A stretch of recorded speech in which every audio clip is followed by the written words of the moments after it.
അല്ലെങ്കിൽ ഈ പ്രേമത്തിന്റെ കാര്യം നീ പരീക്കുട്ടിക്ക് ചോദിച്ചില്ല.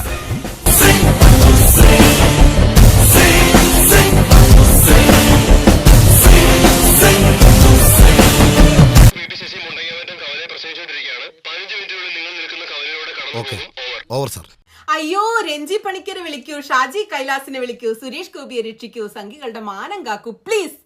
എന്റെ കർത്താവേ, എന്നാൽ ഈ ഉതുപ്പ് പ്രസിഡന്റിന് തന്നെ പറ്റിയേ കഴപ്പ് എന്ന് പറയേണ്ട ഒരു ഗതികേടിൽ നിന്നാണ് ഞാനിപ്പോ സംസാരിക്കുന്നത്. എന്തായിരുന്നു മൂപ്പരുടെ ഒരു ചാട്ടവും കളിയും മീശപിരിയും ഒക്കെ. വേണ്ട വേണ്ട.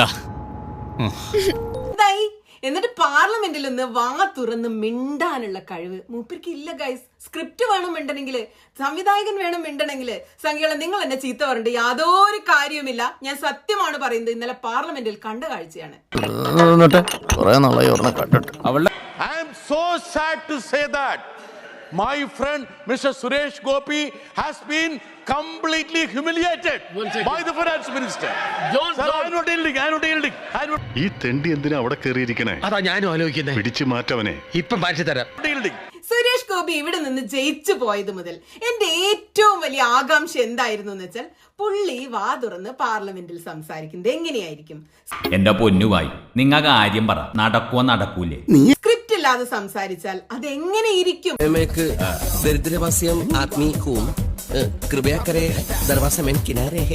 തമ്പുരാൻ നമ്മുടെ നാട്ടിലൊക്കെ കറങ്ങി നടന്ന് ഇങ്ങനെ കസവിന്റെ സാധനമൊക്കെ പൊതിച്ചുകൊണ്ട് മുണ്ടൊക്കെ പൊതിച്ച് നടക്കുന്നുണ്ട്, തോന്നിയാസം പറയുന്നുണ്ടെങ്കിലും ഇവന്മാരൊന്നും ജീവിതകാലത്ത് നീ ഉണ്ടായിട്ടും അതാ അമ്മച്ചി എന്റെ വിഷമം. ഇവനേക്ക് ഇത്ര ദിവസമായിട്ട് പോലും കേരളത്തിന് ഒരു അടിയന്തരമായ ധനസഹായമോ ഒന്നിനും പ്രഖ്യാപിച്ചിട്ടില്ല ഇതുവരെയും. അങ്ങനെ പ്രഖ്യാപിച്ചിട്ടില്ല ഇതുവരെ. അതിനുള്ള സമയമായിട്ടില്ലല്ലോ. ഇതാ പറഞ്ഞത് അച്ചായ മണ്ടനാണെന്ന്. സ്ക്രിപ്റ്റും ഡയറക്ടറും സിനിമ ക്യാമറയും ലൈറ്റും ഇല്ലെങ്കിൽ, ആക്ഷൻ കട്ടില്ലെങ്കിൽ ഷിറ്റ് പറയാൻ സുരേഷ് ഗോപിക്ക് കഴിയുമോ എന്നത് എന്റെ വലിയൊരു ആകാംക്ഷ തന്നെയായിരുന്നു. കണ്ടറിഞ്ഞ് ചെയ്യണമായിരുന്നു. ഇനിയിപ്പൊ കൊണ്ടറിയാനാ വിധി.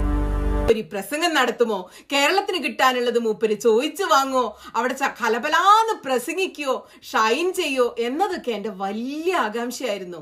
ഇനിയിപ്പോ എന്ത് ചെയ്യടാ? ദൈവം എന്ന് പറഞ്ഞ ഒരാൾ മുകളിൽ ഇരിപ്പണ്ടല്ല, എന്തെങ്കിലും ഒരു വഴി കാണിച്ചു തരാതിരിക്കില്ല. അങ്ങനെ ആ കാത്തിരിപ്പിന് അവസാനായി സുരേഷ് ഗോപി മിണ്ടി ഗൈസ് മിണ്ടി.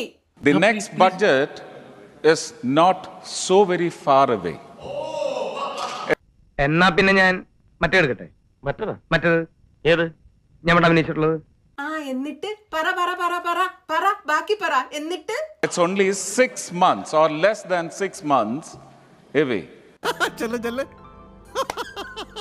അതെ, എജ്ജാതി കോമാളിയാണ് ഇയാളെന്ന് നോക്കിയേ. രഞ്ജി പണിക്കർ സ്ക്രിപ്റ്റ് എഴുതി, ഷാജി കൈലാസ് ഡയറക്റ്റ് ചെയ്യാനില്ലെങ്കിൽ ഭൂലോക തോൽവിയാണ് ഇയാളെന്ന് ഇന്നലെ പാർലമെന്റിൽ തെളിയിച്ചു. എന്ത് പറ്റി?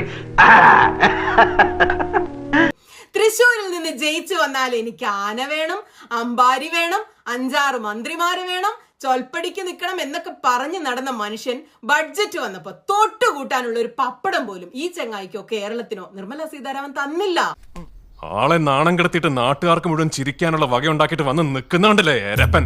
കാര്യമായി ഒന്നിനെ കുറിച്ചും ഒരക്ഷരം മിണ്ടാൻ പോലും നട്ടല്ലില്ലാത്ത ഇയാളിപ്പോ പറയാണ് ബഡ്ജറ്റ് വരും, ബഡ്ജറ്റ് പോവും, നമ്മൾ പണിക്ക് പോയാ നമ്മക്ക് തിന്നാന്ന്. എന്താണിത്?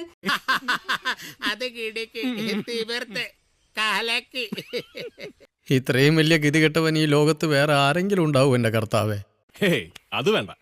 ഒരാദ്യത്തെ ഇടപാടെന്ന നിലയ്ക്ക് ഇത് തന്നെ ധാരാളമാണ്. എന്നാ പിന്നെ ഇറങ്ങിയല്ലേ ശരിക്കും?